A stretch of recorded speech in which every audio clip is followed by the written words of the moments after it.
Cherry, directed by Joe and Anthony Russo, written by Angela Russo-Otstot and Jessica Goldberg, based on the book by Nico Walker141 minutes, rated MAAppleIt. It was about a year and a half ago that Martin Scorsese broke the hearts of a million Marvel fans by declaring, with the authority of one of the most revered living filmmakers, that superhero movies were not cinema.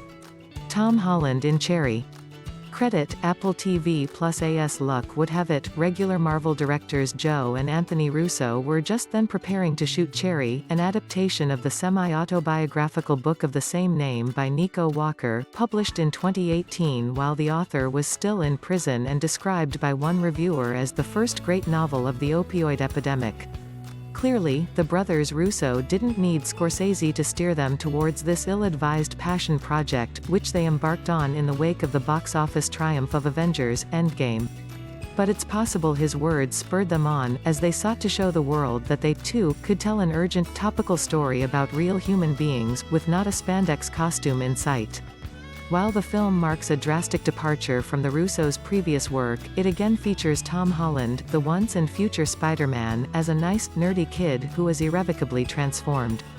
Rather than getting bitten by a radioactive arachnid, Cherry's unnamed hero meets his fate when his previously adoring college girlfriend Emily, Ciara Bravo, initially recalling Rory from Gilmore Girls, announces she wants to end the relationship and move to Canada. Loading in shock, he enlists in the military, is shipped to Iraq, and returns home traumatized to Cleveland, the glasses he wore prior to his departure never seen again. Plagued by mood swings and night terrors, he grows dependent on OxyContin and then other drugs, with the plainly culpable Emily joining him in his downward spiral. The subject matter may be more reminiscent of Oliver Stone, but in their bid to keep energy levels high, the Russos rely on the style associated with Scorsese above all, a constantly moving camera accompanied by first-person voiceover, with jump cuts, intertitles, distorted point-of-view shots and brief mental images interrupting the flow. So much hard work, and all for nothing. The transparently second-hand technique is deployed with an almost uncanny lack of imagination. The voiceover mentions the horrors I'd seen, and immediately we get a few flashes of bloodied corpses.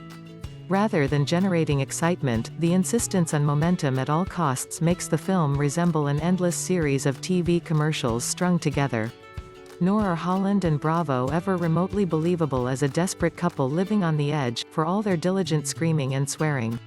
Perhaps even Scorsese would grant that there's more emotional depth in the Avengers saga, or at least that Iron Man, as played by Robert Downey Jr., is a more credibly troubled soul. Most viewed in culture loading.